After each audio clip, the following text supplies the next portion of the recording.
Assalamualaikum warahmatullahi wabarakatuh. Berjumpa kembali dengan saya tentunya di cerita horor. Bagaimana kabar kalian? Semoga baik-baik saja ya, dan dijauhkan dari berbagai mara bahaya. Amin.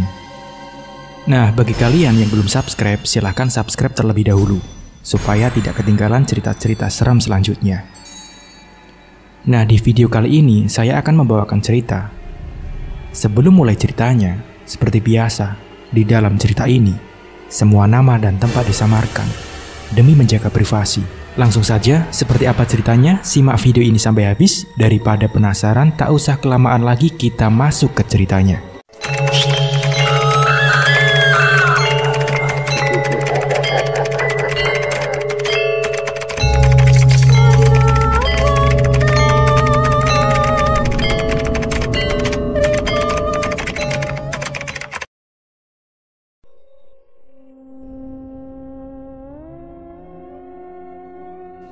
Di suatu malam, di parkiran depan tempat karaoke, terlihat dua orang pemuda sedang berkelahi adu pukulan.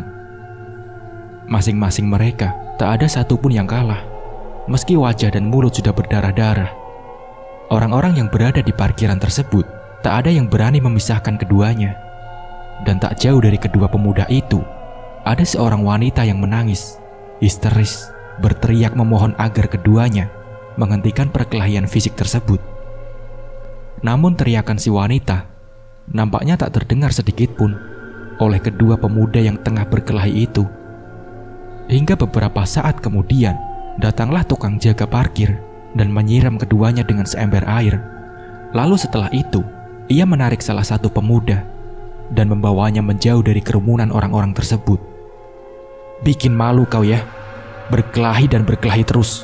Mau jadi apa kamu, hah?"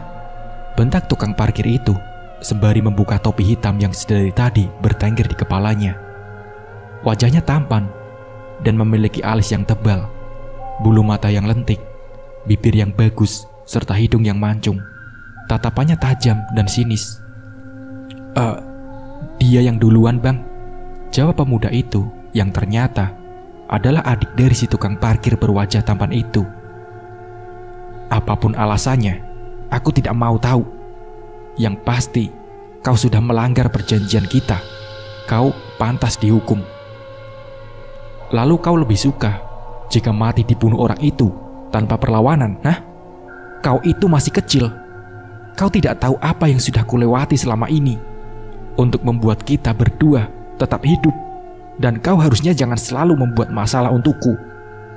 Dengan wajah yang masih berdarah-darah, pemuda tersebut langsung pergi meninggalkan sang kakak sendirian. Tak berapa lama, ia lalu kembali ke tempat parkir untuk melanjutkan tugasnya. Menjelang pukul 2 malam, barulah ia pulang dengan berjalan kaki.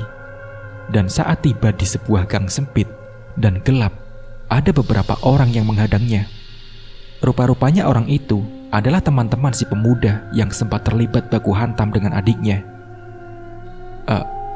Saya minta maaf atas kesalahan adik saya tadi, Bang. Sekali lagi, aku mohon maaf. Tolong jangan diperpanjang lagi masalah ini. Saya akan berjanji, atas nama baik adik saya tidak akan pernah mencari masalah lagi pada kalian." Apa? Kau kira dengan minta maaf, luka-luka di wajah teman kami ini akan langsung sembuh begitu saja? Kami tidak akan memaafkan, ujar salah satu pemuda yang membawa tongkat kayu cukup panjang di tangannya.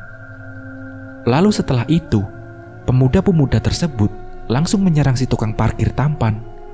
Dan mau tak mau, ia pun terpaksa melawan. Dan yang namanya anak perantauan, pastilah ada pegangan dan kebiasaan. Satu persatu, pemuda itu berhasil ditumbangkan. Setelah semuanya lengah, barulah ia berlari terbirit-birit untuk kabur. Karena badannya sudah berdarah-darah akibat sayatan benda tajam ataupun terkena paku yang masih menancap. Saat sudah tiba di depan kantor polisi, barulah ia bisa bernapas lega. Ia duduk di salah satu jembatan kecil yang ada di depan kantor polisi dan mulai membasuh lukanya meski terasa sangat perih. Ia juga minum dari air yang mengalir di bawah jembatan tersebut. Ngilu ia rasakan di bagian rahangnya, dan dengan perlahan beranjak untuk pulang ke rumah kosnya. Di sebuah desa yang jauh dari hiruk-pikuk kota kecil, tampak kedua kakak beradik tersebut ada sebuah keluarga kecil yang terdiri dari ayah, ibu, dan anak mereka yang keterbelakangan mental. Keluarga itu merupakan orang-orang pendatang dari berpuluh tahun yang lalu dan tak pernah kembali ke tempat asal mereka selama itu. Mereka hidup dengan mengandalkan uang dari kerjaan sang ayah yang hanya sebagai kuli angkut di sebuah pasar tradisional yang cuma buka 2 kali seminggu. Tapi walau begitu, mereka masih mempunyai tetangga penghuni kontrakan lain yang sangat peduli dengan keluarga mereka. Tak jarang, tetangganya memberikan beras dan lain-lain untuk mereka bertiga. Pak RT di sana pun kadang-kadang seminggu sekali memberikan sumbangan berupa 5-10 kg beras dan makanan-makanan kecil lainnya untuk mereka. Akan tetapi, sang suami nampaknya tak enak hati jika terus-terusan merepotkan tetangganya. Dan ia pun memilih untuk mengajak anak istrinya untuk pindah ke sebuah desa lain. Karena ternyata di luar alasan tak mau merepotkan tetangganya, sang suami rupanya sudah mendapatkan pekerjaan baru di sebuah kebun karet milik seorang yang kaya raya di desanya.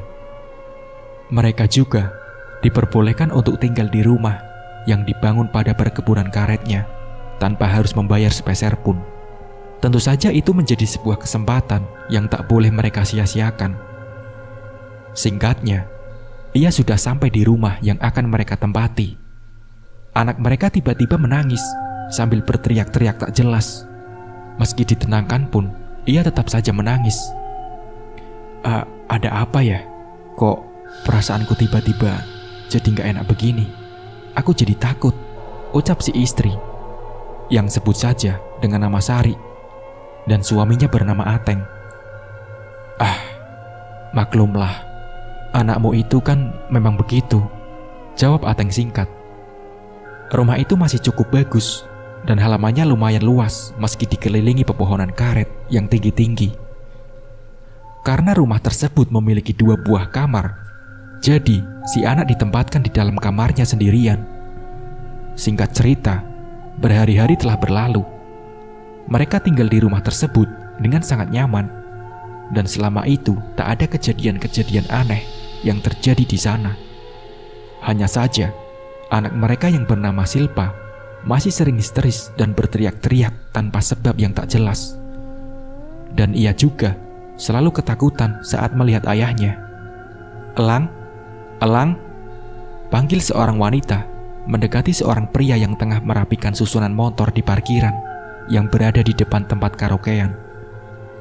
Lelaki berwajah tampan tersebut hanya menoleh sekilas, lalu dengan acuh ia kembali melanjutkan pekerjaannya. "Lang, aku minta maaf. Aku butuh uang untuk adik-adikku, Lang. Aku terpaksa melakukan itu." Isaknya berdiri di dekat si lelaki yang merupakan adalah abang dari pemuda yang terlibat perkelahian beberapa hari lalu. "Buat apa minta maaf? Itu kan sudah menjadi pilihanmu. Dan sekarang kita jalani saja seperti yang sudah kita janjikan," jawab Elang dengan suara yang sedikit serak. Aku tidak mau seperti itu. Aku masih ingin bersama kamu, Lang. Karena untuk melupakanmu terlalu sulit bagiku. Kumohon kau mengerti, Lang. Isak perempuan yang rupanya adalah kekasih Elang. Elang menghela nafas panjang. Ia bimbang dengan keputusannya. Apakah ia harus mempertahankan wanita itu, ataukah memutuskan hubungan dengannya? Karena seperti yang Elang tahu, wanita itu kembali terjun ke dunia hitamnya yang dulu sempat ia tinggalkan saat mulai berpacaran dengan Elang hanya demi pundi-pundi rupiah.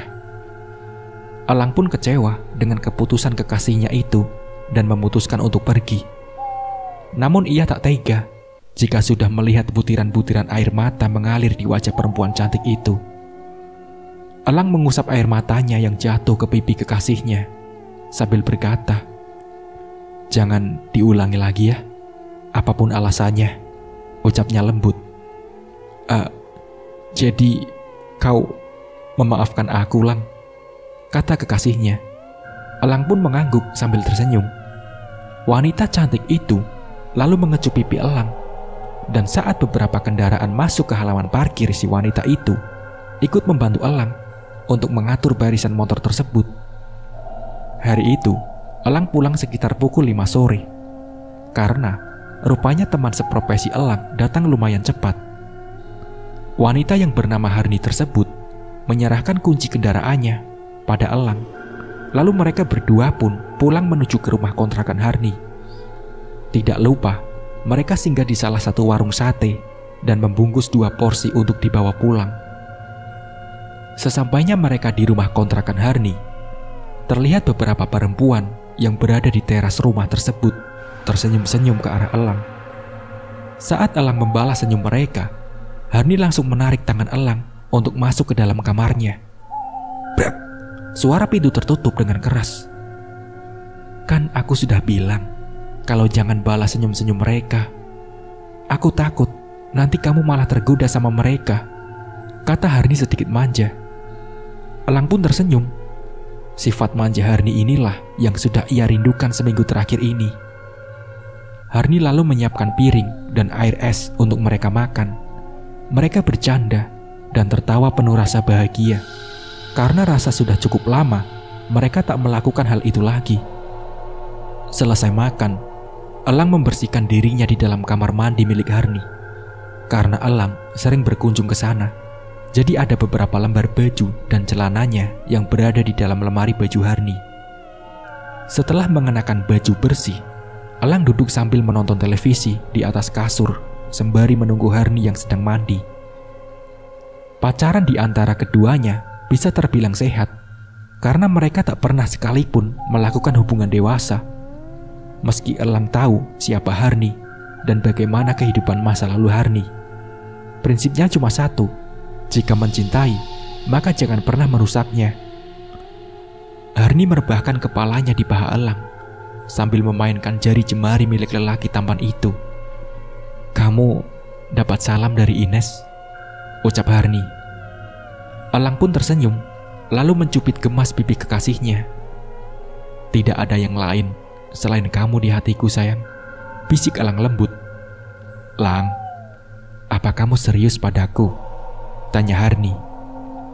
Ya, bila tabunganku sudah cukup untuk melamarmu, aku akan segera melamarmu, kata Elang. Pasti emangnya? Tanya Harni lagi. Ya pasti, jawab Elang. Tiba-tiba, obrolan keduanya terpotong oleh suara ketukan pintu kamar. Harni beranjak dan pergi ke arah pintu. Saat ia membuka pintu, ternyata seorang laki-laki yang sedang mabuk langsung menyelonong masuk ke dalam tanpa permisi. Elang mengerutkan keningnya, sementara wajah Harni terlihat gugup. Siapa dia, Her? Tanya Elang.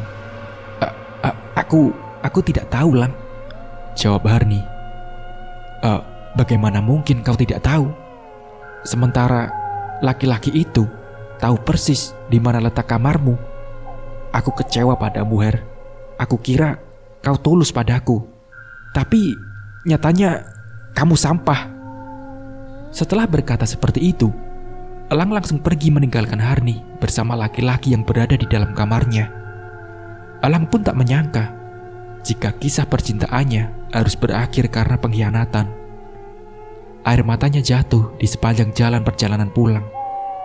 Namun kejadian naas menimpanya. Ia tertabrak motor saat akan menyeberang jalan.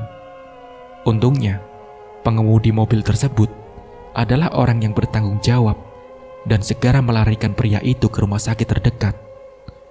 Elang tak sadar diri selama seminggu dan hanya terbaring lemas di kasur rumah sakit.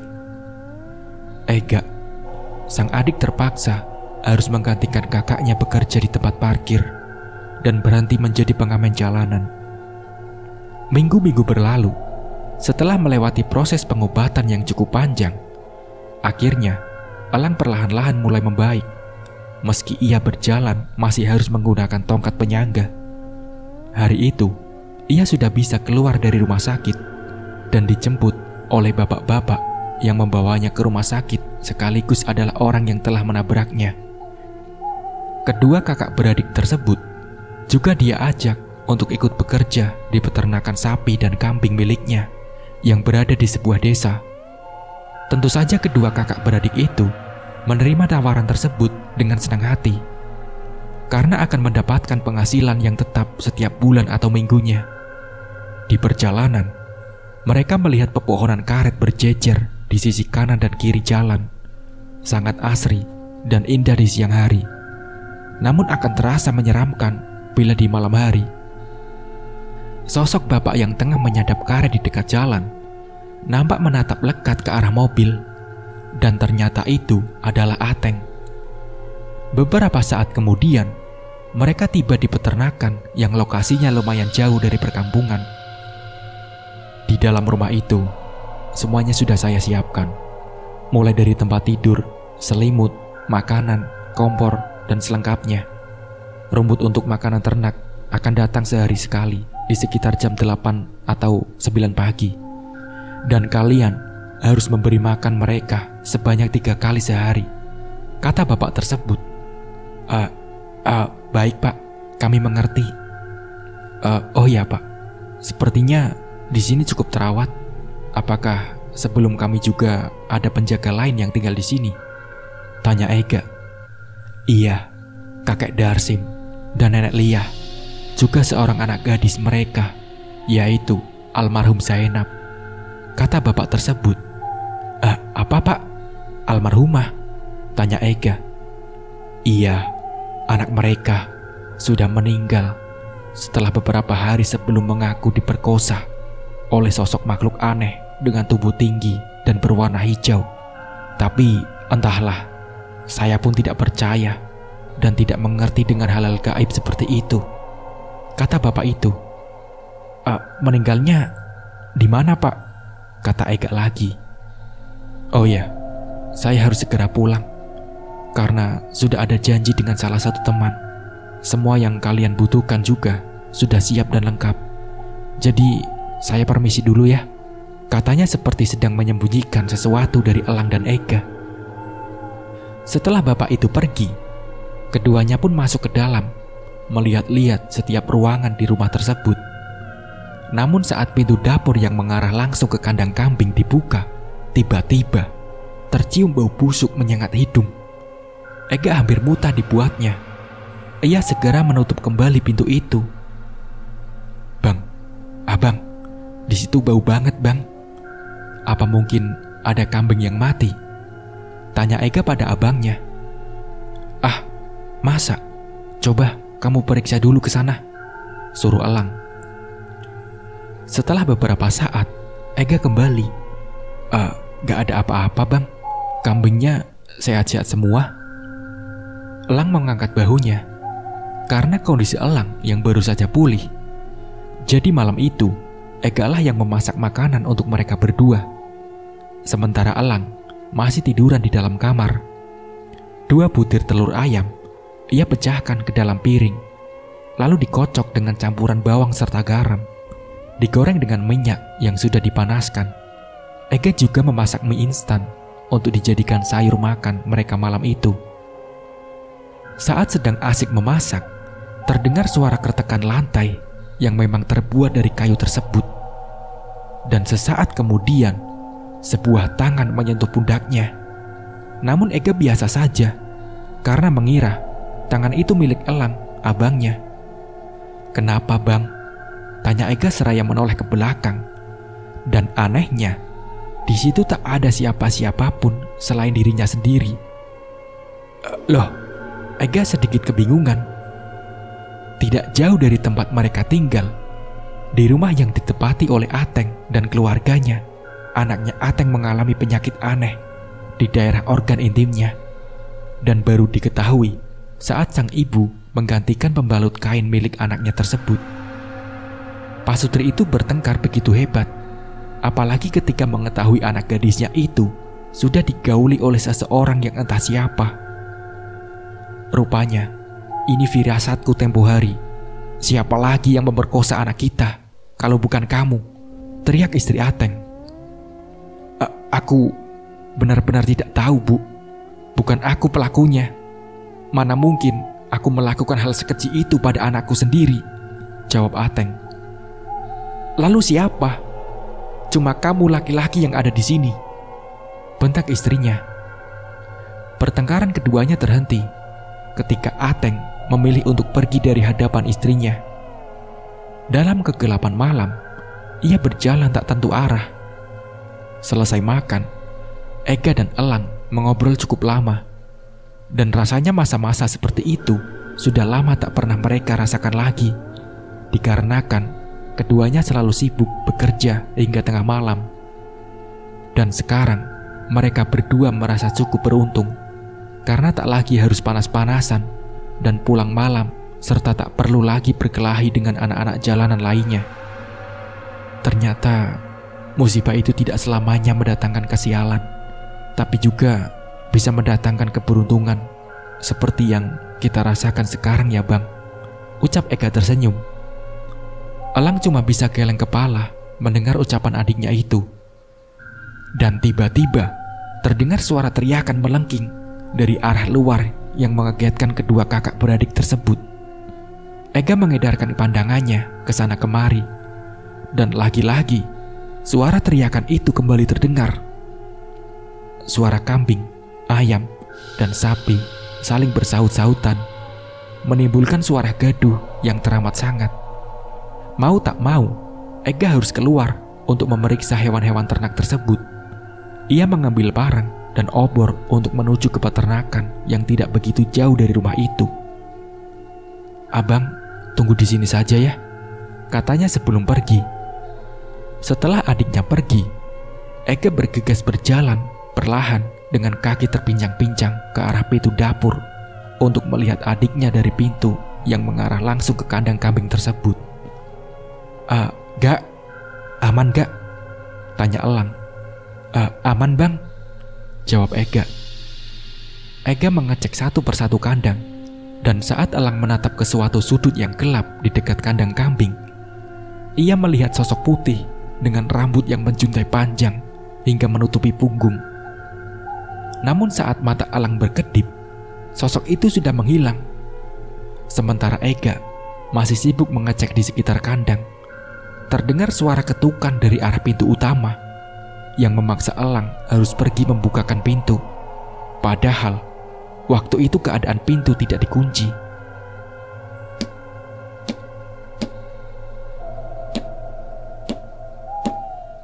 Ketukan itu lambat, lalu pintu pun terbuka. Seorang laki-laki berdiri sembari menatap Elang dari atas sampai ke bawah. Mau cari siapa Pak? Tanya Elang yang agak risih ditatap oleh lelaki itu. Perkenalkan, nama saya Ateng. Maaf sebelumnya jika saya mengganggu malam-malam begini. Tapi saya ada keperluan dengan orang yang tinggal di sini, kata Ateng. Yang tinggal di sini sekarang cuma saya dan adik saya, Pak. Apakah Bapak ingin bertemu kami berdua? Tanya Elang. Saya kesini mencari kakek Darsim. Kalau tidak ada ya sudahlah, terima kasih, kata Ateng kembali. Elang pun mengangkat bahunya, lalu menutup pintu dan berjalan pelan ke arah dapur. Ega, panggil Elang. Tak ada jawaban sama sekali. Bahkan cahaya obor yang dibawa Ega tadi pun sudah tidak ada. Elang mulai merasakan detak jantung yang begitu cepat. Rasa khawatir pada adiknya membuat Elang terpaksa harus turun ke tanah. Ega, panggil Elang seraya berusaha berjalan lebih cepat. Namun ujung tongkat penyangganya tersandung oleh rerumputan yang membuat Elang hampir saja terjatuh. Ega, hanya suara jangkrik yang beradu vokal satu sama lain. Elang terus berjalan, memasuki rimbunya pepohonan dengan terus memanggil nama Ega. Namun semakin jauh ia masuk, semakin gelap jalanan yang ia lewati. Banyak akar-akaran yang bisa saja membuatnya jatuh atau bahkan tergelincir masuk ke jurang jika ia tak berhati-hati. Kakinya terasa sangat nyeri. Ditambah lagi banyak duri-duri yang menusuk di telapak kakinya. Ega, Ega, Ga, teriak Elang setengah putus asa. Elang terduduk di bawah sebuah pohon. Ia pun menangis sejadi-jadinya. Ia merasa gagal menjaga adik yang merupakan satu-satunya keluarga yang dia punyai saat itu. Elang tak tahu apa yang sudah terjadi pada adiknya. Kenapa Ega menghilang begitu saja? Ada apa ini? Apakah ini ada hubungannya dengan sosok putih itu yang ia lihat sebelumnya? Tak terasa, malam semakin larut. Elang pun diserang rasa kantuk yang perlahan-lahan membuatnya mulai tertidur. Bang, bang, bangun bang, panggil seseorang.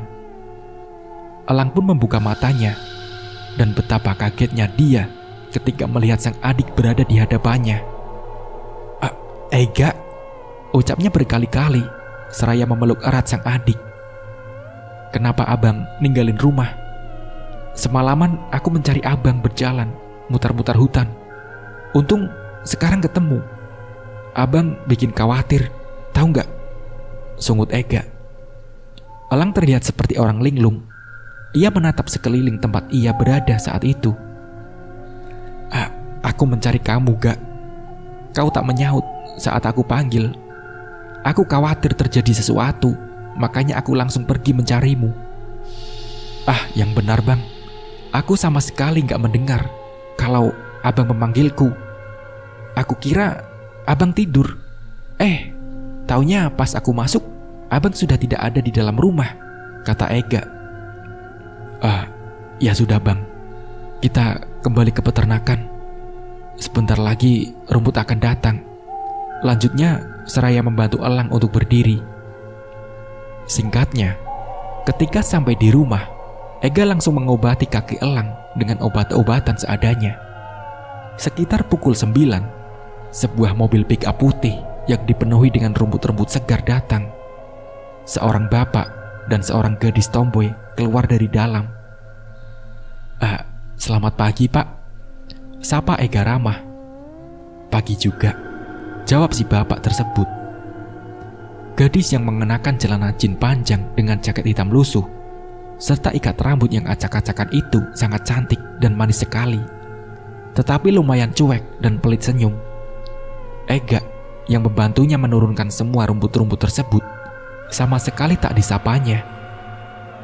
Riz, abah ke sungai sebentar ya. Kau lanjutkan saja bantu-bantu mereka dulu, ujar si bapak sebelum pergi. Setelah si bapak pergi, Ega mulai melancarkan serangan awal yang merupakan pertanyaan-pertanyaan seputar rumput dan hewan ternak, berharap si gadis mau menjawabnya. Aku ragu, pemuda seperti kau ini akan betah di sini. Tingkah lakumu layaknya pemuda-pemuda berandalan yang haus akan belayan gadis-gadis, kata gadis tersebut sembari tersenyum sinis. Kau tak tahu siapa aku. Mana boleh kau menyimpulkan secepat itu tentang diriku, potong Ega. Gak, kau letakkan di mana korekku, ujar Elang yang tengah berdiri di ambang pintu. Si gadis terlihat mengarahkan pandangannya kepada Elang. Lama sekali ia tertegun menatap Elang yang sedang memarahi adiknya tersebut. Ada senyum kecil di bibir gadis tersebut.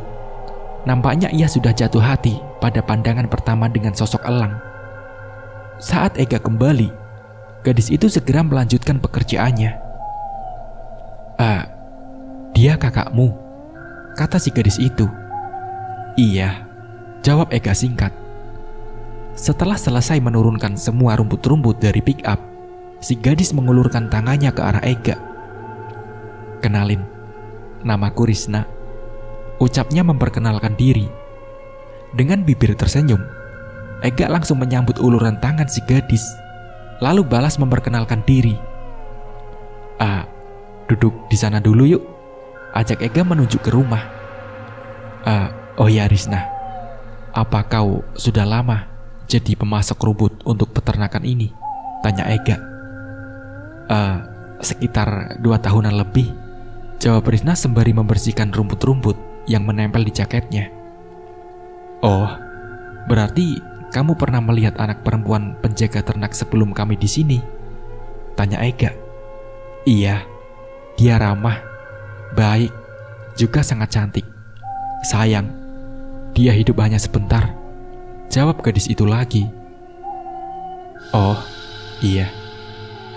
Kau juga cantik. Sudah berapa usiamu?" kata Ega lagi. "Sepenting itukah usiaku untukmu?" kata gadis itu lagi. Enggak, cuma bertanya.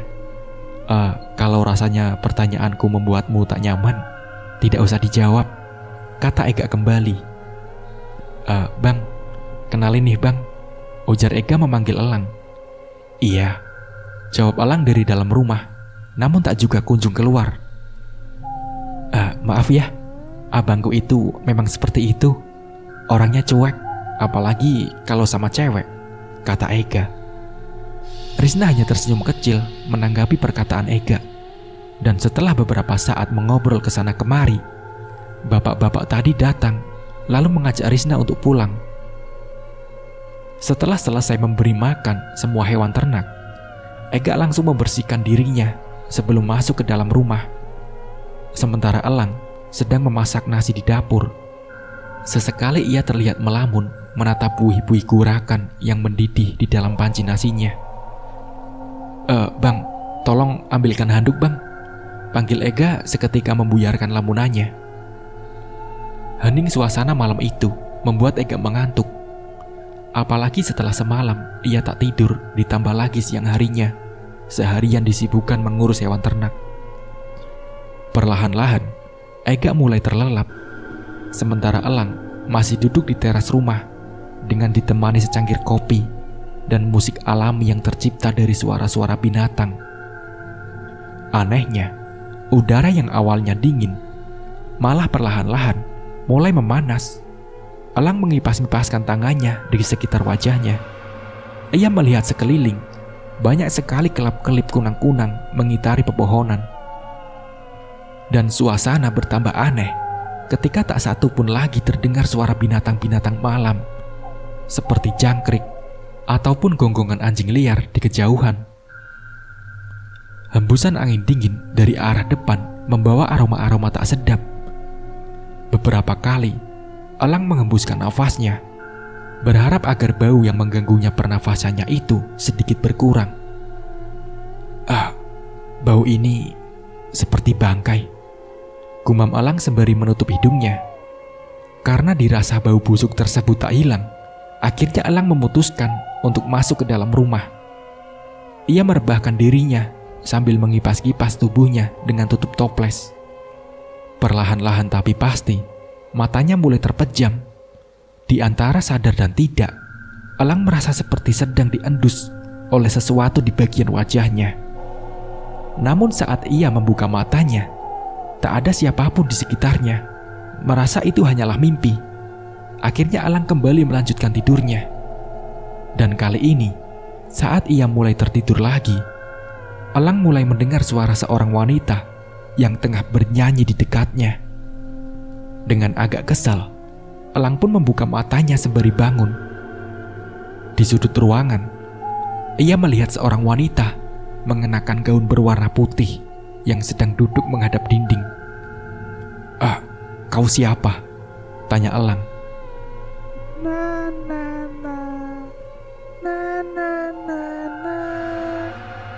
Perempuan itu terus saja bernyanyi dengan lirik dan nada yang sama berulang-ulang. Karena merasa kesal, pertanyaannya tak dijawab. Akhirnya Elang langsung beranjak mendekati si perempuan itu. Dan saat tangannya hampir menyentuh bahu si perempuan itu, akhirnya perempuan tersebut memalingkan wajahnya pada Elang. Dan "Arni!" Perempuan itu tersenyum dan beranjak berdiri. Ia mendekati Elang yang terus berjalan mundur. Dan saat tubuh Elang terpojok ke dinding, perempuan tersebut meneriaki Elang. "Kenapa? Kenapa kau tinggalkan aku?" teriaknya dengan suara lantang. Kulit wajahnya perlahan-lahan terkelupas dan berdarah. Kedua bola matanya pun pecah dan cairannya mengenai wajah Elang. Wajah Arni benar-benar menjadi tak berbentuk. hanya menyisakan tengkorak yang memiliki sedikit rambut. Dan tiba-tiba jerit Elang terbangun dari tidurnya. Saat tahu yang ia alami hanya sebuah mimpi, Elang menghela nafas lega. Ia mencoba mengatur nafasnya. Lalu bersamaan dengan itu, kepalanya menjadi pening. Elang melihat Ega, sang adik, masuk dan mengutak-atik tas miliknya. Lalu mengambil pisau yang entah sejak kapan berada di dalam tasnya. Ega, kau mau apa, hah? Bentak Elang.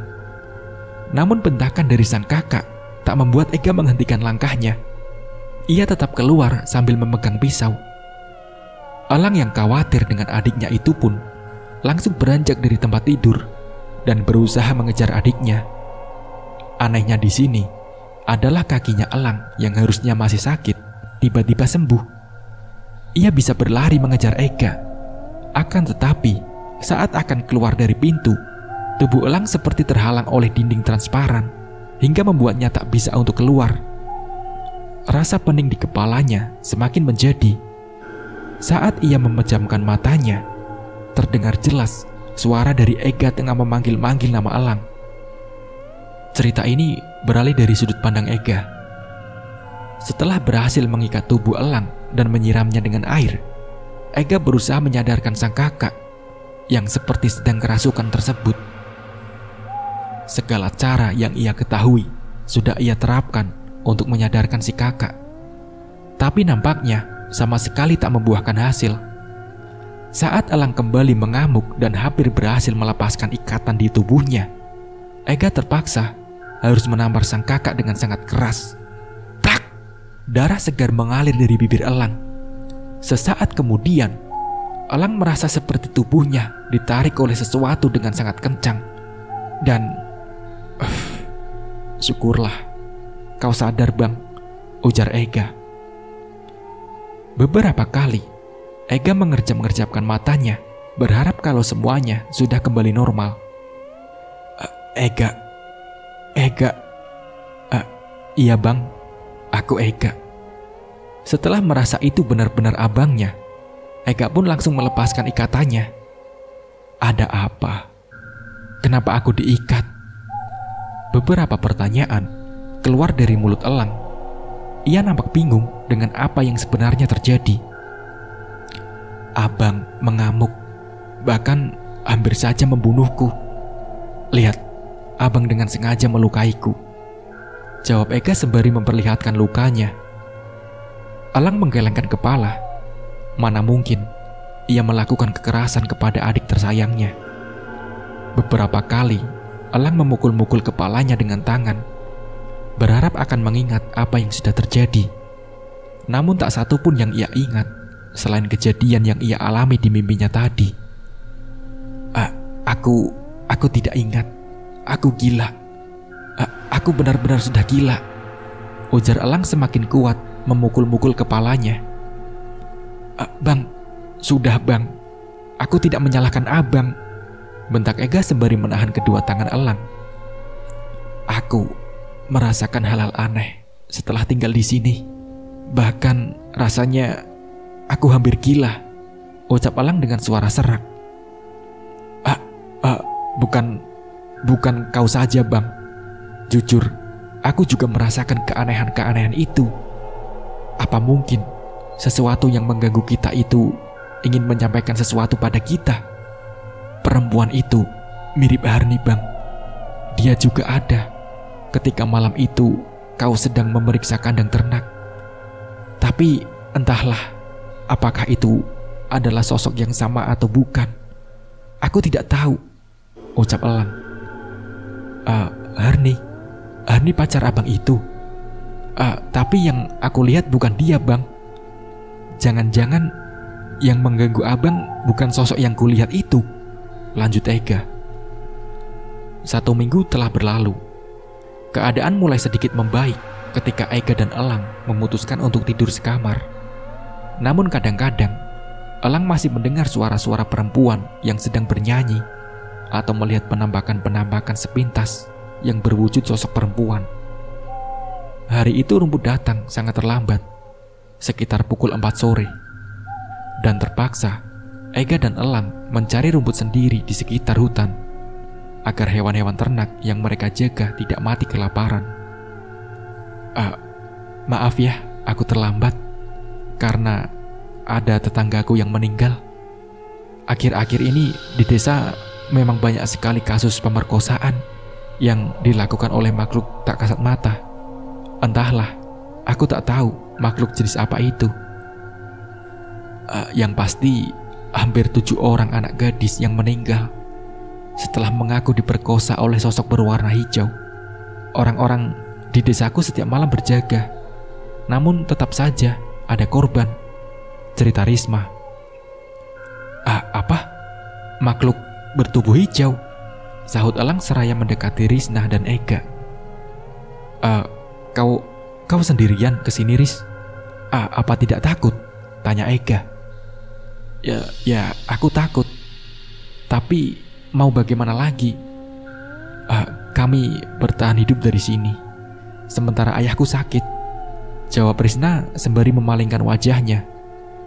Ia tak mau air matanya yang jatuh terlihat oleh Ega dan Elang. Risna, kau tadi mengatakan makhluk hijau. Apa jangan-jangan itu adalah sebuah pesugihan? Aku punya teman, orang luar pulau. Kata dia, di tempatnya ada pesugihan yang namanya kolor hijau. Dan syaratnya itu korban memang harus diperkosa. Tapi tidak ada syarat korban itu harus perawan. Sementara yang kau katakan tadi hanya anak gadis yang menjadi korban, kata Elang. Kau mengada-ngada, Bang. Kalaupun memang ada jenis pesugihan seperti itu, mana ada di Kalimantan, sahut Ega. Kau lupa kasus babi ngepet di desa? Tuyul, pocong, kuntilanak. Gak ada yang gak mungkin, gak? Ega menghela nafas panjang. Lalu, kalau benar yang kamu katakan, apa ada cara untuk menghentikan semua ini? Tanya Risna. Elang menggeleng pelan. Aku tidak tahu, Ris, jawabnya. Risna menghela nafas. Lalu tanpa berkata-kata, ia segera memulai pekerjaannya untuk menurunkan semua rumput yang ia bawa ke tanah. Saat akan pulang, Ega disuruh abangnya untuk ikut bersama Risna guna menemani gadis tersebut. Tidak usah, Gak. Aku berani kok. Lagi pula masih sore. Nanti kau tidak bisa pulang, ucap Risna. Ega akan mengantarmu sampai keluar ke jalanan. Dari situ, Ega akan pulang dengan berjalan kaki, potong Elang. Risna mengangguk dan keduanya pun naik ke dalam mobil pick-up yang perlahan mulai meninggalkan halaman. Elang segera membereskan rumput-rumput untuk hewan ternak. Dari kejauhan, terlihat ada sepasang yang tengah memperhatikannya. Hingga akhirnya, pemilik mata tersebut langsung berlari ke arah Elang. Elang pun kaget dan refleks menjatuhkan rumput-rumput yang ia bawa dan segera memasang kuda-kuda. Namun setelah melihat seorang ibu-ibu yang datang, akhirnya Elang menarik nafas lega. Mau cari siapa, Bu? Tanya Elang pelan. Tolong anakku, isak ibu tersebut. Memangnya anak ibu kenapa? Kata Elang.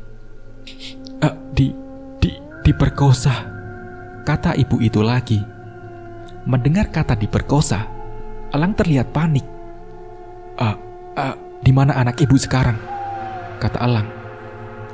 Di rumah, jawab ibu itu. Sekarang, ibu tunjukkan rumahnya di mana? Tanya Elang.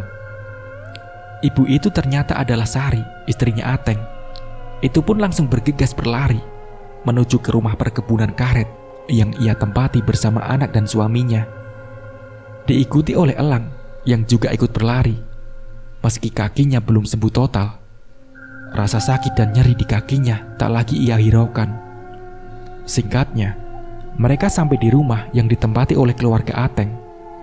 Saat Elang masuk ke dalam rumah, matanya tertuju pada seorang laki-laki yang tempo hari pernah datang ke rumah peternakan. Dan terlihat anak dari Ateng dan Sari sudah dalam keadaan tak bernyawa. Ibunya menangis sejadi-jadinya, sedih, sakit, sesak. semua yang ia rasakan saat itu berubah menjadi satu dalam tangisan. Nafas Elang pun turun naik. Ia tak bisa berkata-kata. Dan hal yang paling memilukan adalah ketika jenazah anak mereka diangkat, kasurnya sudah dipenuhi dengan darah dan nanah, membuat sesak Elang yang menyaksikannya. Pasangan suami istri itu lalu saling menyalahkan satu sama lain tanpa memperdulikan Elang yang ada di situ. "Diam, diam!" teriak Elang. "Orang tua macam apa kalian ini, ha? Hanya bisa saling menyalahkan. Anak kalian tak akan bisa hidup kembali walau kalian berdua bertengkar sampai saling bunuh sekalipun," bentak Elang. Keduanya pun terdiam. "Malam itu, mau apa sebenarnya Bapak datang mencari kakek Darsim?" tanya Elang. "Karena anak gadis mereka juga diperkosa. Aku ingin tahu apakah yang terjadi pada anakku sama dengan yang terjadi pada anak mereka. Hanya itu," jawab Ateng. "Kaulah yang memperkosa anakku," teriak Sari tak terkontrol. "Aku ayahnya. Mana mungkin aku berbuat seperti itu pada anak kandungku sendiri," balas Ateng. Sudah. Sekarang aku tanya, apa alasan ibu menuduh kalau ayahnya sendirilah yang telah memperkosa anak kalian? Tanya Elang. "Karena setiap melihat ayahnya, anakku selalu ketakutan, histeris," jawab istri Ateng. Elang berpikir sejenak. Lalu beberapa saat kemudian ia berkata, "Apa kalian tahu kalau di desa banyak sekali kasus pemerkosaan terhadap anak gadis yang kemungkinan pelakunya sama? Saya menaruh curiga kalau sebenarnya ada yang melakukan pesugihan kolor hijau di kampung ini," kata Elang. Apa? Pesugihan?"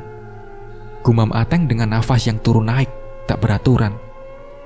Keesokan harinya, saat Risna datang ke peternakan mengantar rumput, Elang langsung menghampirinya. "Bisa kau antar aku ke kota?" tanya Elang. Maksud kamu?" tanya Risna tak mengerti. Bisa atau tidak?" ujar Elang balik bertanya. Risna terlihat bingung, tak tahu harus menjawab apa. "Tapi jelaskan dulu untuk apa ke kota," ucapnya kemudian. "Aku ingin menemui temanku. Ada yang perlu aku bicarakan, penting sekali," kata Elang lagi. "Iya, tapi masalah apa dulu?" Aku tidak bisa menjawab iya atau tidak kalau kau sendiri tidak mengatakan alasannya secara jelas," kata Risna. "Bang, biar aku yang menjelaskan padanya," potong Ega. Sementara Elang masuk ke dalam rumah untuk mengambil tas beberapa peralatan yang mungkin ia butuhkan saat di perjalanan. Beberapa saat kemudian, ia keluar lagi. "Bang, abang," panggil Ega. Elang pun mendekat. "Baiklah, aku akan mengantarmu.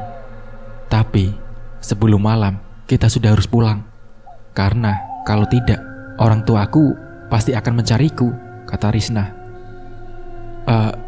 Kita izin dulu ke rumahmu. Karena aku tidak bisa menjanjikan kita pulang sebelum malam atau malah lewat tengah malam," ucap Elang. Aku pasti tidak akan diizinkan," potong Risna. "Kau adalah orang asing bagi kami. Kami mengenalmu hanya dari peternakan ini.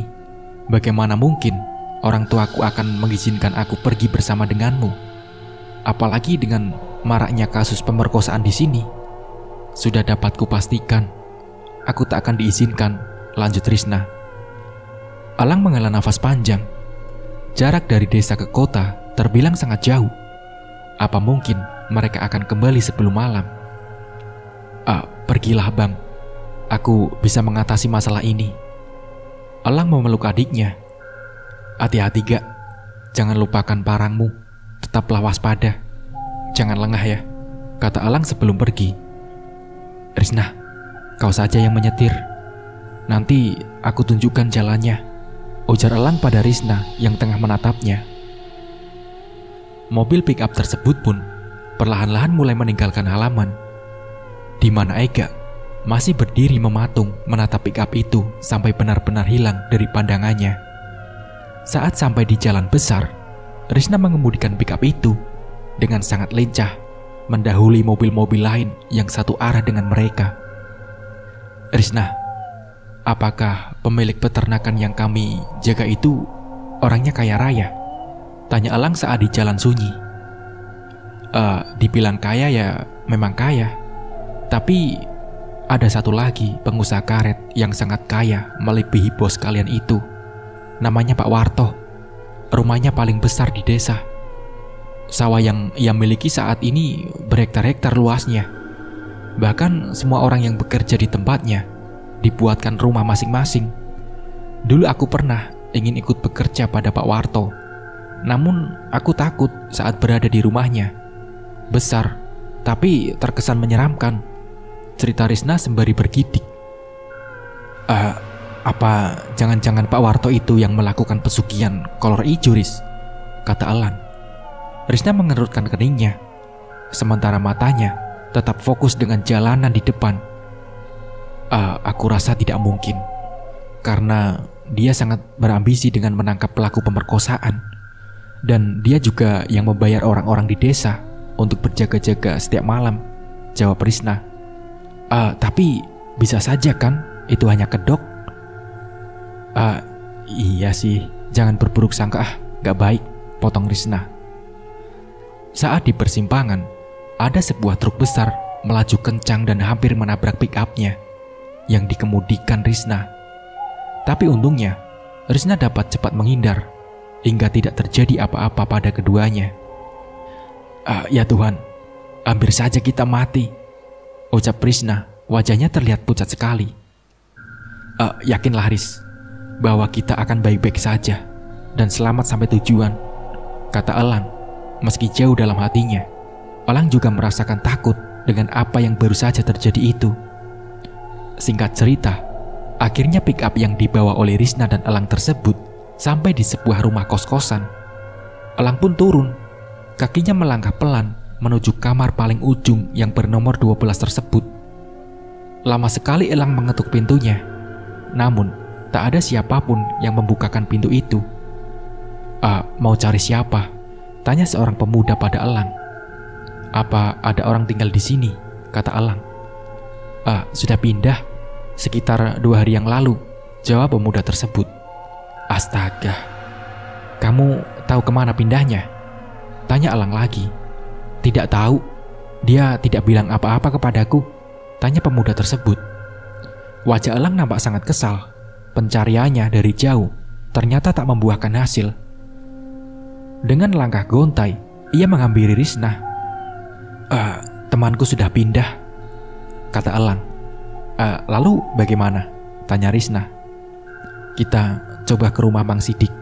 Semoga beliau bisa bantu, kata Elang. Ya sudah, jawab Risna pelan. Mobil pick up pun kembali meninggalkan halaman kos-kosan dan melaju di jalan yang mengarah jauh dari kota. Sekitar hampir 1 jam perjalanan lebih, mereka mulai memasuki kawasan jalan yang di kiri kanannya terdapat hamparan padi-padi yang masih hijau. Stop Riz, stop. Rumahnya di sana.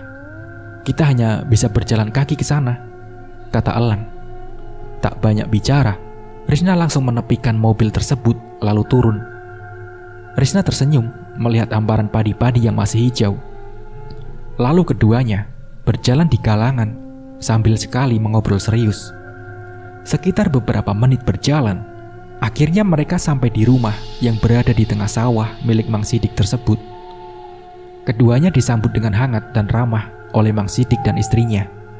Lalu tanpa basa-basi, Elang langsung mengutarakan maksud kedatangannya ke tempat itu. Aku juga pernah mendengar ritual pesugihan itu, Lang, ucap Mang Sidik. Masalahnya, Mang, di desa yang saya ceritakan tadi, sudah banyak sekali gadis-gadis perempuan yang jadi korban. Apakah Amang tahu bagaimana cara menangkal atau menyudahi semua teror itu? Tanya Elang. Cari dan tangkap pelaku ritual tersebut, Lang. Dengan begitu, teror akan berakhir dan tak akan ada lagi korban yang berjatuhan, kata Mang Sidik. Caranya gimana, Mang? Tanya Risna memberanikan diri. Konon, kolor itu sangat takut dengan bambu kuning. Dan kita bisa membuat penangkalnya dari bambu kuning tersebut. Kalian pasti tahu bambu kuning kan? Kata Mang Sidik. Iya Mang, saya tahu, ucap Elang. Sementara Risna menggeleng pelan. Di desaku tak ada bambu seperti itu, Lang, ucap Risna. 3 kilometer dari rumahku ini ada banyak sekali bambu kuning. Kalau kalian mau, ambillah sebanyak yang kalian butuhkan. Nanti bambu-bambu itu ditaruh di depan rumah atau pintu agar makhluk tersebut tidak berani masuk, kata Mang Sidik. Elang pun mengangguk. Kalau begitu, kami berdua minta bambu kuning tersebut ya, Mang. Yang tadi Amang katakan saja. Kebetulan teman saya ini membawa pick up, jadi kami bisa digunakan untuk memuat cukup bambu-bambu itu, kata Elang. Baiklah kalau begitu, jangan buang waktu lagi. Lebih baik kita segera berangkat sebelum malam, ujar Mang Sidik. Singkat ceritanya, Elang, Risna, dan dibantu Mang Sidik sudah berkali-kali mengangkut bambu-bambu kuning itu yang mereka tebang ke dalam pick up. Meski jarak yang mereka tempuh cukup jauh, namun kedua anak muda itu nampaknya begitu semangat sehingga mampu melawan rasa lelahnya. Menjelang Isya, barulah pekerjaan mereka selesai. Saat akan pamit pulang, Mang Sidik malah memukul punggung Elang dengan bambu tamiang. Sontak Elang menjerit kesakitan, yang tentu menarik perhatian Risna. Buka bajumu, suruh Mang Sidik yang mau tak mau terpaksa harus dituruti oleh Elang. Masih dalam kebingungannya, Elang merasakan Mang Sidik menempelkan tangannya di punggung Elang, lalu seperti sedang mengambil sesuatu, kemudian melemparnya. Sudah, kalian boleh pergi, ucap Mang Sidik kemudian. Elang menatap Risna yang juga terlihat kebingungan. Kami pamit pulang, Mang. Nanti kapan-kapan kami akan kemari lagi. Terima kasih ya, Mang, sudah membantu kami, ucap Elang dan Risna bersamaan. Sama-sama. Semoga kalian berhasil menangkap pelakunya ya, Lang. Mang Sidik tersenyum seraya melambaikan tangannya. Perlahan-lahan, pick up yang dikemudikan Risna itu pun membelok dan meninggalkan tempat tersebut. Jalanan malam itu begitu lengang. Tak banyak percakapan antara keduanya. Kamu lapar gak, Ris? Tanya Elang saat mereka melewati warung di pinggir jalan. Rasanya takut akan dimarahi ayahku lebih kuat ketimbang rasa laparku, Lang, jawab Risna sambil tersenyum. Maaf ya, Ris, aku melibatkanmu dalam masalah ini, tapi aku berjanji akan membela kamu jika nanti orang tuamu marah. Aku siap memasang tubuhku jika ayahmu ingin memukulmu, ucap Elang lembut. Raut wajah Risna seketika berubah malu-malu. Sikap tomboynya mendadak hilang. Ia begitu salah tingkah mendengar ucapan Elang, laki-laki yang sudah dari awal pertama telah mengambil hatinya. Stop, sebentar, Ris. Tolong, Ris, ada sesuatu yang menggigit punggungku, ujar Elang. Seraya memperlihatkan punggungnya pada Risna. Ya Tuhan, punggungmu memar, Lang, membiru. Kenapa bisa begini? Kata Risna bergetar. Mungkin kena rotan Mang Sidik tadi, Ris, jawab Elang seraya menutup kembali punggungnya. Tapi tadi pukulan Mang Sidik pelan sekali, Lang. Mana mungkin bisa membekas seperti ini, bantah Risna yang memang melihat kejadian itu. Elang tidak bisa berkata-kata. Apa yang dilihat Risna sangat jauh berbeda dengan yang Elang rasakan saat Mang Sidik memukulnya tadi. Rasanya seperti dipukul dengan kekuatan penuh. Bisa bayangkan sendiri betapa sakit dan pedihnya terkena pukulan rotan yang dipukulkan dengan sekuat tenaga. Kau tak apa, Lang? Masih sakitkah punggungmu? Tanya Risna nampak khawatir. Sudah tidak, jawab Elang singkat. Sengaja ia berbohong agar Risna tetap fokus mengemudi. Saat sampai di daerah perkebunan karet, terlihat kabut tebal memenuhi jalan. Lampu mobil seakan tak mampu menembus kabut tersebut. Dan tiba-tiba, brak! Risna menatap Elang dengan tatapan ketakutan. Mungkin Itu hanya binatang, Riz. Teruskan saja, ujar Elang. Sembari menghela nafas panjang, Risna terus melajukan mobilnya hingga keluar dari kabut. Saat akan berbelok ke arah peternakan, secara kebetulan cahaya lampu mobilnya mengarah ke pinggir jalan. Dan di sana berdiri sosok laki-laki misterius mengenakan celana pendek berwarna hijau tanpa mengenakan baju. Dada Risna bergerak turun naik dengan cepat. Ia sangat ketakutan melihat sosok tersebut. Lang, ucapnya. Iya, aku juga melihatnya, Riz. Jangan berhenti, Riz. Aku ada di sampingmu. Elang terus mengelus-ngelus tangan Risna untuk menenangkan gadis itu. Saat sampai di peternakan, terlihat 2 buah sepeda motor terparkir di halaman rumah. Itu ayahku, Lang, ucap Risna bergetar. Tenang, jangan gugup. Aku akan bicara pada ayah kamu, kata Elang. Deru mesin mobil membuat orang-orang yang berada di rumah tersebut keluar. Mereka berdiri menatap dengan tatapan tajam, sementara Ega berdiri di pojokan dengan wajah yang menunduk. Aku kira kau pemuda baik-baik. Tidak menyangka kau akan membawa anak gadis orang sampai selarut ini, tanpa izin pula, ujar bapak-bapak yang merupakan bos dari Elang dan Ega. Maafkan saya, Pak, Bu. Saya melakukan ini terpaksa karena keadaan mendesak. Saya ingin menyudahi teror yang ada di desa ini, jawab Elang. Bagaimana caranya kau menyudahi teror itu? Apa dengan cara membawa kabur anak gadisku? Ujar ibunya Risna. Kami ke kota menemui orang yang bisa dan mengerti dengan hal-hal gaib.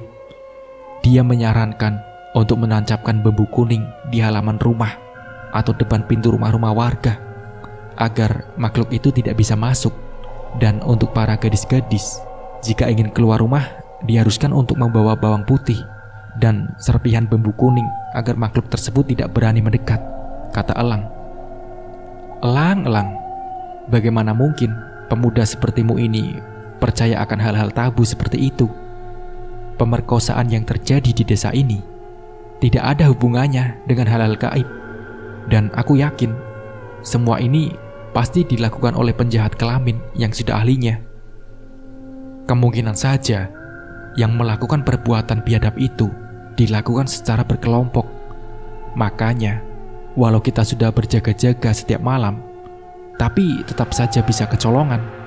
Dan satu lagi, Lang, yang kita hadapi ini kelompok orang-orang jahat yang tentu tidak akan takut dengan sebuah bambu yang ditancapkan. Kau seharusnya berpikir sehat sebelum bertindak, ujar laki-laki yang merupakan bosnya itu. Maaf, Pak, tapi menurut saya tidak ada salahnya kita menghargai usaha mereka. Dan yang tidak kita lihat belum tentu itu tidak ada. Lagi pula, kalau memang usaha mereka ini berhasil, maka desa kita juga yang akan kembali aman. Dan jika tidak, kita tak rugi. Jadi tidak ada salahnya membiarkan mereka melakukan apa yang ingin mereka lakukan. Selagi itu niatnya baik, silahkan, ujar ayahnya Risna. Risna menatap Elang. Ia tak menyangka jika ayahnya yang ia kenal sebagai sosok yang keras dalam mendidik anak-anaknya bisa berkata sebijak itu. Ya sudah, saya ikut kalian saja. Tapi jika tidak berhasil, siap-siap kalian berdua pergi dari peternakanku, ujar bosnya seraya mengeluarkan kunci motornya dari saku celana. Ibunya Risna menatap suaminya, seolah mempertanyakan keputusan suaminya tersebut. Biar saja, lagi pula niat mereka baik, kata ayahnya Risna. Gak, kita berangkat, panggil Elang. Perlahan pick up yang dikemudikan Risna berjalan menuju ke desa. Elang duduk di atas tumpukan bambu sembari berpegangan. Singkatnya, mereka pun tiba di desa. Di depan pos kampling, pick up tersebut berhenti. Ega dan Risna turun tak terkecuali dengan Elang. Risna nampak sangat akrab dengan Elang, sementara Ega tak sedikit pun ia ajak bicara. Tentu sikap Risna yang begitu malah membuat Ega jadi cemburu dan marah pada abangnya. Menurutmu, makhluk itu dari mana, Gak? Tanya Elang. Nggak tahu, jawab Ega singkat. Beberapa saat kemudian, mereka sudah memasuki halaman rumah tersebut dan menggantungkan bambu di gagang pintu, lalu menancapkan sebagian di halaman rumah. Karena seperti yang Risna ketahui, pemilik perkebunan karet tersebut juga mempunyai anak dan keponakan yang masih gadis. Setelah selesai, mereka bertiga pun pulang. Risna pulang ke rumahnya, sementara Elang dan Ega terpaksa harus menunggu sampai pagi di pos kampling. "Kau suka sama Risna kan?" tanya Ega. "Tentu saja, orangnya baik," jawab Elang. "Sukanya lebih dari sekedar teman kan?" tanya Ega lagi. Maksudmu? Apa abang ada niatan untuk memacarinya?" Yang benar saja kau ini, Gak. Mana mungkin. Sudah aku capek," ujar Elang seraya merebahkan tubuhnya di atas tikar. "Kulihat dari sikap Risna padamu tadi, sepertinya kalian berdua sudah ada hubungan tertentu. Apa benar begitu?" Apa kau ini tidak bisa diam, hah? Aku capek, tahu nggak? Pengen tidur sebentar pun diganggu. Kalau mau bahas masalah perempuan nanti saja," bentak Elang yang sudah mulai memejamkan matanya. Ega yang masih labil itu pun akhirnya emosi dan malah mengajak duel abangnya. Ega pun termenung. Ia mengingat kilas balik kehidupan mereka berdua dulu. Elanglah yang menjadi sosok ayah juga sekaligus ibu bagi Ega. Ia rela dipukuli teman-teman seprofesinya demi sesuap nasi yang ia bawa pulang untuk Ega. Dan tak seharusnya hanya gara-gara perempuan, Ega malah menantang berkelahi dengan kakaknya itu. Tapi untuk meminta maaf, Ega merasa sedikit gengsi. Akhirnya, keduanya pun tertidur dengan tubuh saling memunggungi satu sama lain. Sekitar pukul 8 pagi, Risna dan ayahnya datang. Risna memberikan rantang berisi makanan untuk keduanya. Elang yang awalnya ramah pada Risna malah menjadi cuek dan pelit senyum pada gadis itu. "Lang," panggil Risna. "Iya," jawabnya tanpa menoleh dan tetap asik mengunyah makanannya. Apa kau marah padaku?" tanya Risna. Marah? Tidak." Ega yang duduk dan jauh dari abangnya itu pun mendehem. Abangku gak marah sama kamu, Ris. Dia marah padaku," kata Ega. Beberapa saat setelah selesai makan, Elang diajak ayahnya Risna untuk berbicara secara empat mata. Betulkah yang Risna ceritakan tentang makhluk itu, Lang?" tanya ayahnya Risna. Iya pak, kata Mang Sidik memang begitu," jawab Elang. "Saat aku lewat di jalan depan rumahnya, bambu yang kalian taruh di dalam besar pemilik perkebunan karet itu sudah mereka cabut dan dibuang ke sisi jalan," kata ayah Risna. "Tapi bisa jadi mereka mengira bambu-bambu yang kami taruh di rumah mereka itu hanyalah ulah dari orang-orang iseng. Lagi pula mereka kan tidak tahu, dan juga kami tidak meminta izin sebelumnya," ujarnya. "Ya, kurasa begitu. Karena tidak mungkin rasanya keluarga itu melakukan pesugihan," kata ayah Risna. Matahari semakin meninggi ketika mereka sampai di peternakan. Saat Risna dan ayahnya pulang, kedua kakak beradik tersebut langsung membersihkan diri ke sungai lalu tidur.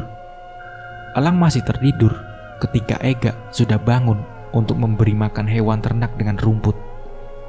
Elang nampaknya tertidur dengan sangat lelap. Sampai-sampai ia mendengkur di siang bolong begitu.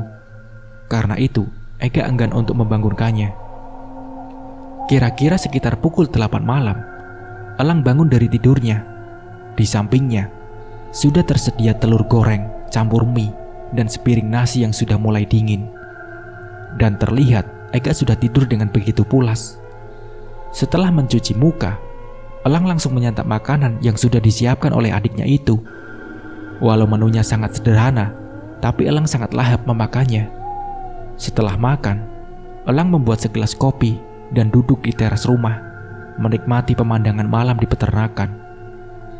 Sekitar setengah jam duduk, Elang mulai merasa kehidupannya kembali normal, karena ia sudah tak lagi merasakan hal-hal aneh yang berada di sekitarnya. Bahkan mimpi buruk pun tak lagi ia rasakan. suara jangkrik bersahutan menciptakan sebuah irama yang membangkitkan hasrat elang untuk bernyanyi. Ketika elang sedang bernyanyi, ada suara hewan ternak riuh terdengar. Elang langsung beranjak dari duduknya dan tanpa menunggu lama lagi, elang langsung berjalan mengendap-endap ke arah kandang-kandang ternak itu. Siapa itu?" teriak elang seraya menerobos masuk ke dalam kandang. Seorang laki-laki misterius dengan hanya mengenakan celana dalam terlihat sedang memakan salah satu kambing di kandang tersebut. Namun karena banyaknya kambing-kambing yang panik berlarian di dalam kandang, akhirnya laki-laki misterius itu berhasil kabur. Elang yang tak mau kehilangan jejak langsung menerobos keluar lewat celah kandang yang lumayan lebar. Aksi kejar-kejaran terjadi hingga sampai di mana saat elang berhasil memotong jalan si laki-laki misterius dan brak, sebuah tendangan dari elang mendarat di dada laki-laki itu hingga terjatuh. Nyeri seketika elang rasakan di kakinya. Namun karena sudah terbiasa dengan kehidupan yang keras, elang sama sekali tak menunjukkan rasa sakitnya. "Siapa kau? Siapa kau sebenarnya, hah?" bentak elang seraya berusaha membuka tangan si laki-laki misterius menutupi wajahnya. Plak! Elang pun menampar tangan orang itu sampai terdengar erangnya. Perlihatkan wajahmu, setan!" bentak elang yang sudah sangat emosi. Namun meski wajahnya sudah terbuka, elang masih kesulitan untuk mengenalinya karena wajahnya dipenuhi darah dan juga bulu-bulu. Elang menyeret laki-laki yang telah ia buat pingsan itu menuju ke arah rumah peternakan. Sesampainya di rumah peternakan, elang langsung berteriak memanggil Ega, adiknya. "Ada apa, Bang?" tanya Ega yang masih mengucek-ngucek matanya. Lihat, orang ini membunuh satu kambing di kandang. Untung aku dapat menangkapnya. Coba kalau tidak, habis kita dimarahi bos," ujar elang seraya mengikat laki-laki misterius itu. Motifnya apa, Bang? Kok bisa?" tanya Ega. Ambil air dulu, Kak. Aku penasaran dengan orang ini," suruh elang. Ega langsung bergegas masuk ke dalam rumah untuk mengambil air di dapur. Dan setelahnya, ia berikan seember air tersebut pada elang. Elang pun menyiramkan air itu tepat di wajah orang itu hingga ia tersedak. Abang kenal dengan orang ini?" tanya Ega. Elang menggeleng. "Kita tunggu sampai pagi. Siapa tahu Risna mengenali orang ini," ujar elang. Kambing yang sudah mati dengan bagian perut yang sudah lenyap itu diletakkan oleh Ega di dekat laki-laki misterius. Sementara elang terus menanyai orang itu dengan sedikit memaksa dan ancaman. Namun meski begitu, orang tersebut tak juga mau buka suara. Kau bisu atau apa? Jawab pertanyaanku," bentak elang. Sudah, Bang, jangan dipaksa. Kita biarkan saja sampai besok. Siapa tahu Risna kenal," kata Ega seraya menggandeng elang untuk masuk ke dalam rumah. "Jangan ditinggal, Gak, jangan. Nanti dia kabur." Keesokan harinya, Risna dan ayahnya datang untuk mengantar rumput. Ayah Risna nampak kaget ketika melihat seseorang terikat di teras rumah peternakan yang ditinggali oleh elang dan Ega tersebut. Lang, ada apa ini, Lang?" kata ayahnya Risna. Ini kambing. Dibunuh dan dimakan hidup-hidup oleh orang ini, Pak. Saya berusaha sekuat tenaga tadi malam untuk menangkap setan ini. Sampai-sampai kaki saya pun kambuh lagi sakitnya," jawab elang. Ayahnya Risna mengangkat wajah si lelaki misterius itu yang tengah menunduk tersebut. "Wanto?" kata ayah Risna, nampak terkejut setelah tahu siapa orang itu. Bapak kenal?" Bukan kenal lagi, Lang. Orang ini sering berbuat ulah di desa ini," saut Risna. Wanto, kenapa kau memakan kambing ini hidup-hidup? Hah? Tanya ayah Risna. Aku disuruh, Pak," jawab orang yang terikat itu. "Siapa yang menyuruh?" "Bodohnya, kau mau disuruh memakan hewan yang masih hidup begitu?" ujar ayah Risna seraya memukul kaki laki-laki bernama Wanto tersebut. "Ampun, Pak, ampun. Saya dibayar mahal untuk melakukan ini semua, Pak. Kalau begitu, katakan siapa yang menyuruhmu, bentak Elang. Itu, Pak, bapak itu. Kau jangan mengada-ngada, Wanto. Mana mungkin orang terpandang seperti beliau itu menyuruhmu melakukan hal seperti ini, bentak Ayah Risna.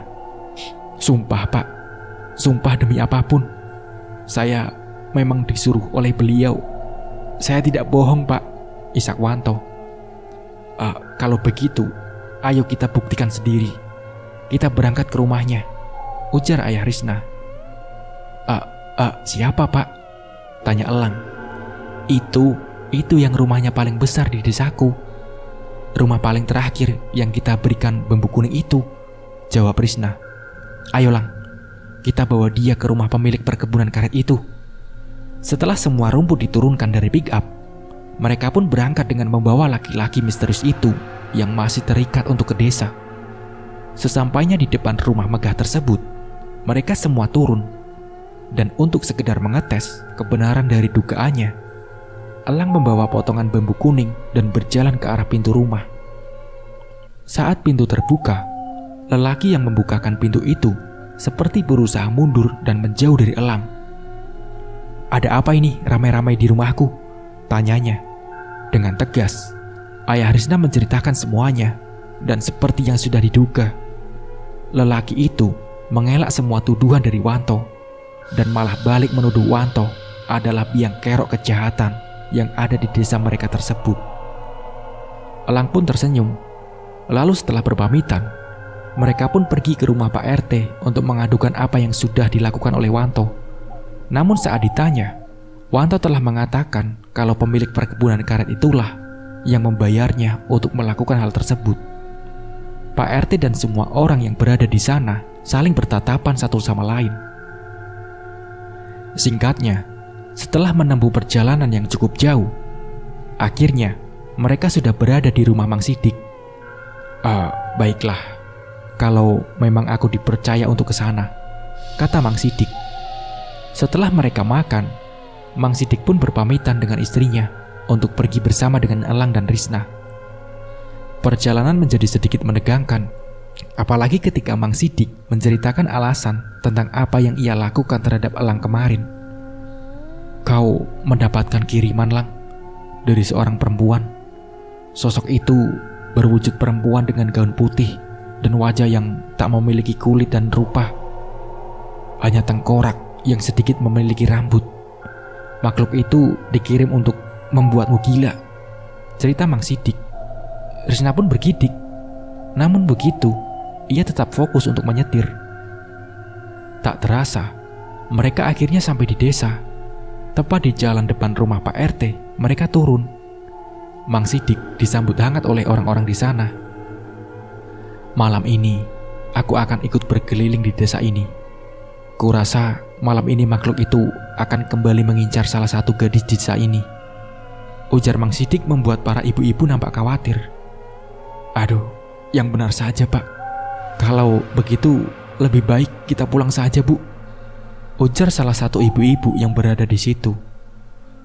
Suruh anak-anak gadis kalian memegang bawang putih, jangan dilepas sampai esok pagi, ujar Mang Sidik. Setelahnya, satu persatu orang-orang yang berada di sana pun pulang. Tinggallah Mang Sidik, Pak RT, Elang, Ega, dan Ayah Risna. Malam itu, saat akan bersiap-siap berangkat ke pos kampling, Mang Sidik mengeluarkan sesuatu dari dalam tasnya. Benda berbentuk botol berisi minyak berwarna hitam itu, ia oleskan ke tangan dan alisnya. Setelah semua orang yang akan ikut ronda itu sudah kumpul, Mang Sidik membagi menjadi 3 kelompok, yang di dalamnya berjumlah masing-masing 3 orang. Sementara Pak RT dan 1 orang warga lainnya disuruh untuk berjaga-jaga di pos kampling. Lalu ketiga kelompok itu pun berangkat ke arah yang saling berlawanan. Kelompok 1 ada Mang Sidik dan 2 warga. Kelompok kedua ada Ega, Ayah Risna, dan warga lainnya. Sementara kelompok ketiga ada Elang dan 2 warga. Setelah sekitar sepersekian menit berjalan, salah satu orang kelompok Elang mengaku melihat sesuatu di rimbunan kebun singkong. Lalu dengan penuh keberanian, Elang masuk ke kebun singkong tersebut, diikuti 2 orang warga yang juga satu kelompok dengannya. Namun setelah dicari-cari, tak ada apapun di sana. Hanya ada jejak kaki yang memiliki jari-jari yang sangat besar dan panjang. Dan entah milik siapakah jejak kaki tersebut. Teriakan salah seorang warga dari dalam rumah yang dilewati oleh Ega dan yang lainnya membuat mereka bertiga segera berlari ke arah rumah. Teriakan minta tolong semakin menjadi dari dalam rumah yang membuat ayah Risna menyuruh Ega untuk segera mendobrak pintu. Brak! Entah karena kuat di hadapan calon mertua atau karena memang pintunya yang sudah rusak, dengan sekali dobrakan saja pintu kayu itu berhasil terbuka. Di dalam sebuah kamar terlihat seorang ibu-ibu dan anak gadisnya yang sudah setengah terlanjang berada di sana. Tanpa aba-aba, Ega langsung melompat turun dari jendela dan berlari mengejar sesuatu yang ia sendiri pun tak tahu seperti apa wujudnya. Woi, siapapun itu berhenti jadi pengecut. Kalau kau berani hadapi aku bangsat, teriak Ega dengan nafas yang ngos-ngosan. Keluar, hadapi aku. Akan kupotong kelamin sialanmu itu, setan. Dan tiba-tiba dari balik pohon besar di belakang Ega terlihat sosok tinggi besar dengan kulit berwarna hijau. Matanya tajam menatap ke arah Ega. Taring makhluk itu begitu jelas terlihat. Suaranya membuat Ega menoleh. Dan beberapa saat kemudian Ega berjalan mundur. Ia menelan ludahnya yang tiba-tiba terasa getir. Ega teringat dengan apa yang dikatakan Mang Sidik tadi sebelum berangkat. Ia pun memegang bambu kuat-kuat serta daun kelor yang ada di tangannya. Sosok itu tetap tak bergeming. Ia diam saja di tempatnya berdiri. Suara itu terdengar yang entah berasal dari mana. Namun tiba-tiba tubuh Ega terhempas beberapa meter ke belakang. Dan secara bersamaan sebuah pukulan telak mengenai kakinya yang membuat Ega menjerit kesakitan. Seorang laki-laki merebut bambu dan daun kelor yang berada di tangan Ega, lalu melemparnya jauh-jauh. Ya Tuhan, tolong saya, ucap Ega bergetar. Itu adalah doa pertama baginya setelah bertahun-tahun terakhir tak pernah lagi melakukan hal itu. Dan entah bagaimana Ega bangkit. Ia berusaha menghindari serangan-serangan dari lelaki yang memukulnya tadi. Namun beberapa kali Ega terkena pukulan di bagian punggung dan perutnya. Hingga beberapa saat kemudian Elang dan juga beberapa warga lainnya datang ke sana. Melihat adiknya berdarah-darah dan terluka seperti itu, ia langsung mengejar orang tersebut. Dan warga pun juga tak tinggal diam. Mereka ikut memukuli laki-laki itu dan menyeretnya ke desa. Serta yang lebih mengejutkan lagi, lelaki itu ialah orang terpandang di desa mereka yang memiliki berhektar-hektar luasnya perkebunan sawit dan persawahan. Elang memapa Ega dan dibantu oleh seorang warga. Sesampainya di pos kampling, Ega langsung dibawa ke rumah Risna untuk diobati. Sementara Pak RT dan beberapa warga lainnya terus mengorek pengakuan dari si pemilik perkebunan karet tersebut. Keesokan harinya, orang-orang beramai-ramai pergi ke rumah megah lelaki itu. Mereka menghancurkan setiap sudut rumah hingga tak bersisa. Sementara keluarga lelaki tersebut menangis melihat orang-orang desa yang secara beramai-ramai merusak rumahnya sampai tak bersisa. Tak ada lagi rumah megah di sana. Hanya ada puing-puing kosong yang berserakan. Surat-surat tanah dan perkebunannya dibakar habis hingga tak tersisa. Setelah itu, mereka sekeluarga diusir dari desa. Dan selepas itu, tak ada lagi yang tahu bagaimana kabarnya keluarga tersebut. Sementara Ega sudah mulai perlahan-lahan sembuh. Ia selalu ditemani oleh gadis cantik nan imut, sepupu dari Risna. Nampaknya Ega juga sudah mulai tertarik dengan gadis itu. Nah, seperti itulah ceritanya. Semoga cerita ini bermanfaat untuk kita semua dan bisa diambil pembelajarannya. Mungkin cukup sekian dari saya. Wassalamualaikum warahmatullahi wabarakatuh.